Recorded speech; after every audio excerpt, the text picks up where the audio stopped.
Hello, I'm Elif and this is a recap for episode 41 of the series Golden Boy, 24 hours after Turkey and before dubbed for TV. When Kaya confronts Farid to prevent him from getting close to Siran, Farid, annoyed, says to Siran, "Thank you, Siran.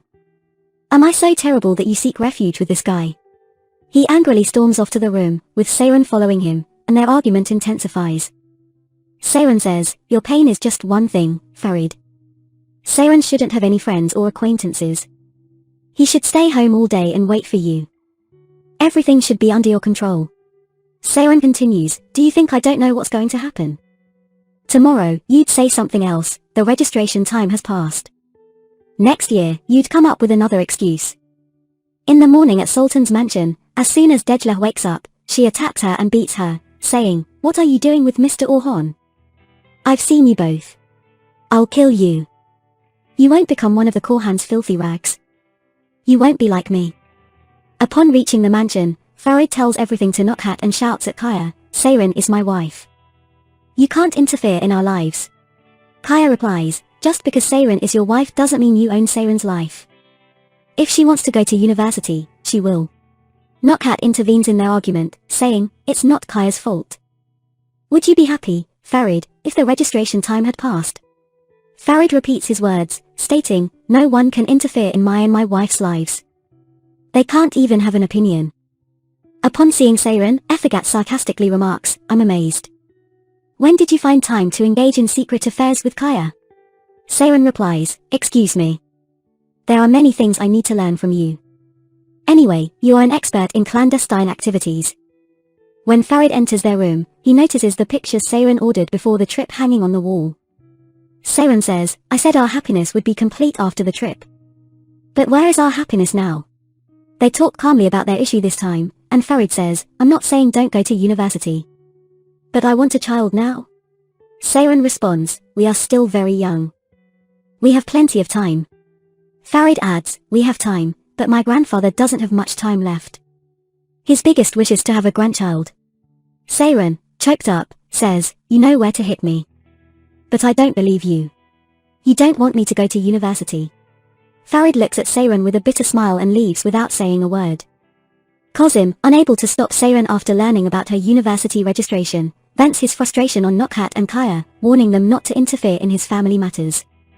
He says, "If you keep this up, I'll understand why you came here after all these years." Kaya angrily leaves, and Nokhat sternly tells Kozim, Siran can make the best decision for herself.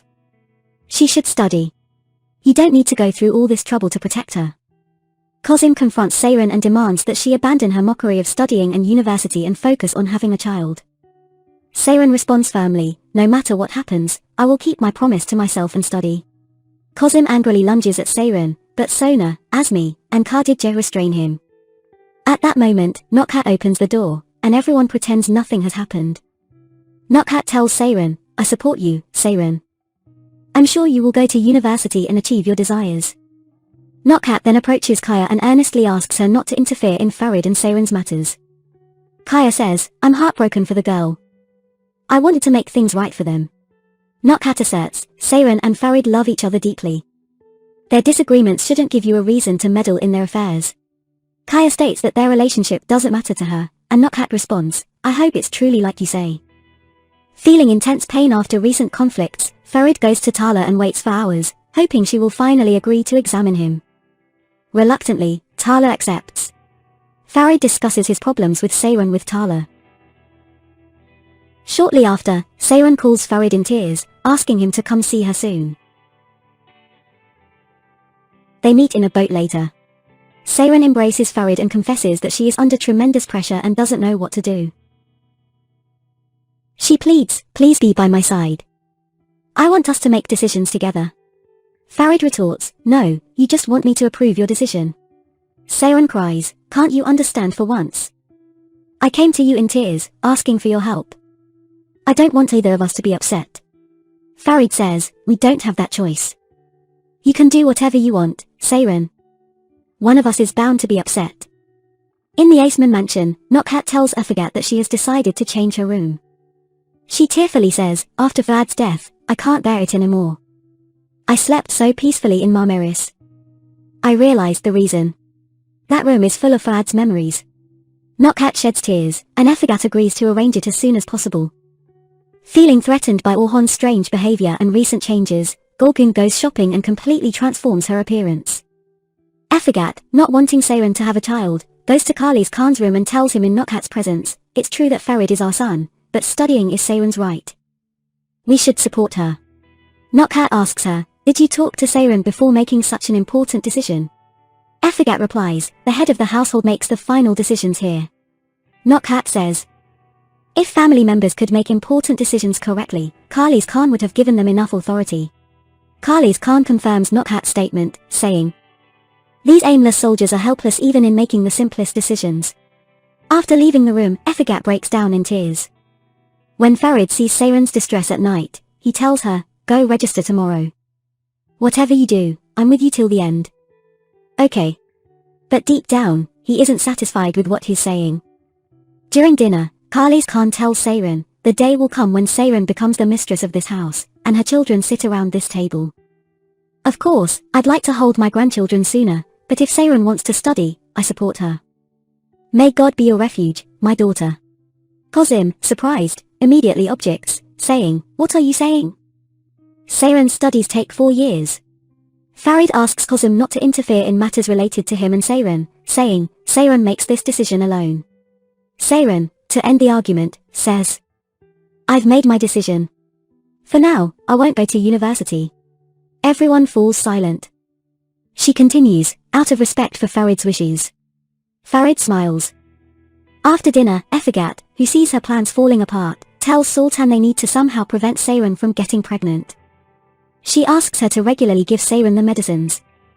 In the night, in Farid's room, he happily tells Siran, "I'll do everything I can from now on to get you whatever you want." Siran, who is very sad, sends Farid out to fetch water and cries bitterly. Efegat asks Kaya to come to her room and abruptly says, "You don't like Farid, clearly. Anyway, the life that was rightfully yours has been Farid's for years. We don't want to upset Farid, but marrying Siran was a mistake. You also want their relationship to fall apart. But if they have children, everything will change. We need to prevent this." Kaya says, "What should I do?" "Imprison Farid." Efegat says, "Siran trusts you. Change her decision." At night, when Farid goes to the kitchen, Sona is there too, and they talk about Siran's decision. Sona talks about her past and childhood, Siran, and her desire to become a teacher. She describes a day when her father got angry at them, and Siran held her red pencil, which she used to play teacher, tightly in her hand to prevent her father from taking it away. Sona says, her hand was injured, but she didn't let go of the pencil. Farid is deeply moved by hearing this and sheds tears. Sona says, "You had everything. But we couldn't even dream comfortably. Maybe that's why you don't understand." Late at night, Kaya sees Sona on the stairs, and they have a brief conversation about Siran. A Bedouin, who has entered the mansion for some work, overhears them talking and becomes upset. Sona tells Kaya, "We judged you based on your appearance, but you're a good person." When Farid goes to their room later that night, Siran is asleep. He kisses her hand, thinking about her childhood with those injured hands. In the morning, when Siran wakes up, Farid is not by her side. When she goes downstairs, Kaya, who has been waiting for her, says, "Let's go register. It's the last chance. You can take a leave of absence and come back next year. We don't know if you'll have this opportunity next year or not. Farid will find another excuse next year. Don't let anyone hold you back. This is your life." Siran says she has made her decision, but Kaya insists that she's waiting for her in the park. A little later, Siran hurriedly leaves the house. Orhon, who has been out of touch with Dejla for a few days, enters her house early in the morning as Sultan leaves. He is shocked to see Dejla with a bruised face. Just then, someone else enters, and they all look at that person with fear. Farid, unaware of Siran's departure, goes to the university for her registration. He later comes out with joy, intending to give the good news to Siran, but when he sees Siran and Kaya entering the university, he is shocked. And the red pencil he had taken for Siran slips from his hand. Thank you for watching, stay tuned for the next episode.